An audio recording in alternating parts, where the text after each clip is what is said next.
Friends, अगर आपने financial year 2024-25 में अपनी कोई प्रॉपर्टी सेल करी है तो प्रॉपर्टी सेल करने पर उस पे जो आपको कैपिटल गेन हो रहा है उसके ऊपर आपको कितना टैक्स पे करना पड़ेगा उसको एक समराइज वे में चेक कर लेते हैं। अगर आपने अपनी प्रॉपर्टी को AY 2025-26 यानी कि फाइनेंशियल ईयर 2024-25 में सेल किया है तो सबसे पहले आपको ये चेक करना है कि जो आपका गेन है वो लॉन्ग टर्म कैपिटल गेन है या फिर शॉर्ट टर्म कैपिटल गेन है। लॉन्ग टर्म कैपिटल गेन आपका होगा अगर आपने प्रॉपर्टी को 24 मंथ्स यानी कि 2 ईयर्स से ज़्यादा के लिए होल्ड किया है। वहीं अगर आपने प्रॉपर्टी को 2 ईयर्स से कम के लिए होल्ड किया है और अपनी प्रॉपर्टी को सेल कर दिया तो उस केस में आपको जो रियलाइज हुआ है वो है आपका शॉर्ट टर्म कैपिटल गेन। अगर आपका शॉर्ट टर्म कैपिटल गेन हुआ है तो उसका टैक्सेशन बहुत ही इजी है। जो भी आपका शॉर्ट टर्म कैपिटल गेन है उसको आपको अपने स्लैब रेट के अकॉर्डिंग टैक्स लगाना है और उसके ऊपर जो भी टैक्स बनना है वो गवर्नमेंट को पे कर देना है। स्लैब रेट आपका कुछ भी हो सकता है, उस टाइम पे आपकी इनकम के अकॉर्डिंग 20% भी रह सकता है, 10% भी रह सकता है या फिर 30% के स्लैब में भी आप आ सकते हैं।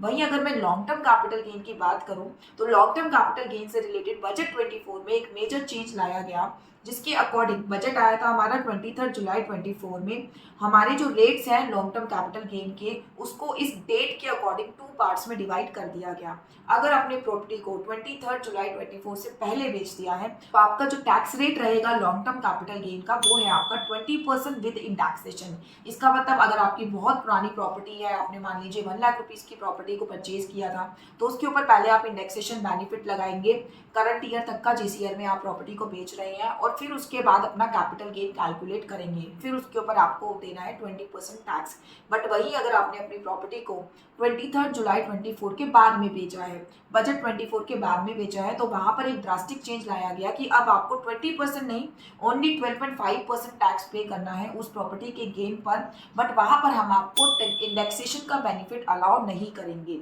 बट इस चेंज में भी फर्दर एक चेंज लाया गया कि अगर आप एक रेजिडेंट इंडिविजुअल है और आपकी जो प्रॉपर्टी है वो आपने 23 जुलाई से पहले परचेज की थी, जो कि आज के सिनारियो की अगर मैं बात करूं तो ऑब्वियस सी बात है 2 ईयर्स से अगर आपने प्रॉपर्टी को होल्ड किया हुआ है तो 23 जुलाई से पहले की ही आपकी प्रॉपर्टी परचेज होगी। तो अगर आपने 23 जुलाई से पहले की प्रॉपर्टी परचेज कर रखी है और आप उसको 23 जुलाई के बाद बेच रहे हो तो आपको गवर्नमेंट ने ऑप्शन दिया है कि आप विद इंडेक्सेशन 20% या फिर विदाउट इंडेक्सेशन 12.5% कोई भी रेट जो भी आपके लिए बेनिफिटेड है आप उसको ऑप्ट कर सकते हैं। बट वहीं अगर मैं एक NRI नॉन रेजिडेंट इंडिविजुअल की बात करूं तो